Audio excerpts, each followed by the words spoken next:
చిరంజీవి పవన్ కళ్యాణ్ల మధ్య సాన్నిహిత్యం అంతంత మాత్రంగా ఉంటున్న నేపథ్యంలో మెగా అభిమానులు చిరంజీవి పవన్ వర్గాలుగా విడిపోయిన విషయం తెలిసిందే.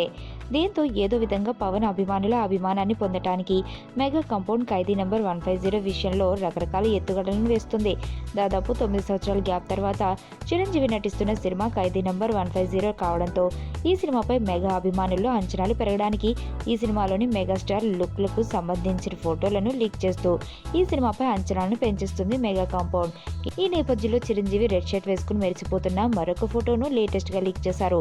ఈ రెడ్ షర్ట్ లుక్ లో మెరిసిపోతున్న చిరంజీవిని చూసి పవన్ అభిమానులు అత్తారింటికి దారేది సినిమాలో పవన్ వేసుకున్న రెడ్ షర్ట్ లుక్ ను గుర్తు చేసుకుంటూ అభిమానులు పండుగ చేసుకుంటున్నారు. దీంతో చిరంజీవి పవన్ పై ఉన్న ప్రేమను ఈ లుక్ ద్వారా మరొకసారి గుర్తుకు చేస్తున్నాడు అంటూ పవన్ అభిమానులు కామెంట్స్ చేసుకుంటున్నారు. డిసెంబర్ 18న జరగబోతున్న ఖైదీ ఆడియో ఫంక్షన్ కు పవన్ కళ్యాణ్ వస్తాడో రాడో అన్న విషయంపై క్లారిటీ లేకపోయినా పవన్ రెడ్ షర్ట్ ను చిరంజీవి వేసుకోవడంతో నిజంగానే పవన్ ఖైదీ ఆడియో ఫంక్షన్ కు వచ్చినంత ఆనందాన్ని పొందుతున్నారు పవన్ అభిమానులు. ఇదిలా ఉండగా ఖైదీ నంబర్ 150 మూవీని ముందుగా అనుకున్నట్లుగా జనవరి 12న కాకుండా జనవరి 5న విడుదల చేస్తే ఎలా ఉంటుంది అన్న ఆలోచనలు కూడా మెగా కాంపౌండ్ చేస్తున్నట్లు టాక్ వినిపిస్తుంది.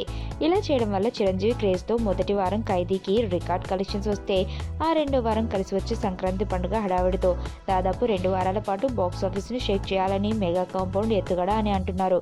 అయితే ఈ విషయం ఎంతవరకు సాధ్యమన్న కోణంలో లోతుగా చిరంజీవి చరణ్లు ప్రస్తుతం ఆలోచిస్తున్నట్లు టాక్ వినిపిస్తుంది.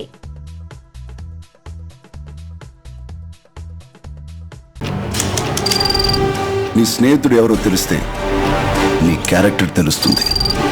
నీ శత్రువు ఎవరో తెలిస్తే నీ కెపాసిటీ తెలుస్తుంది.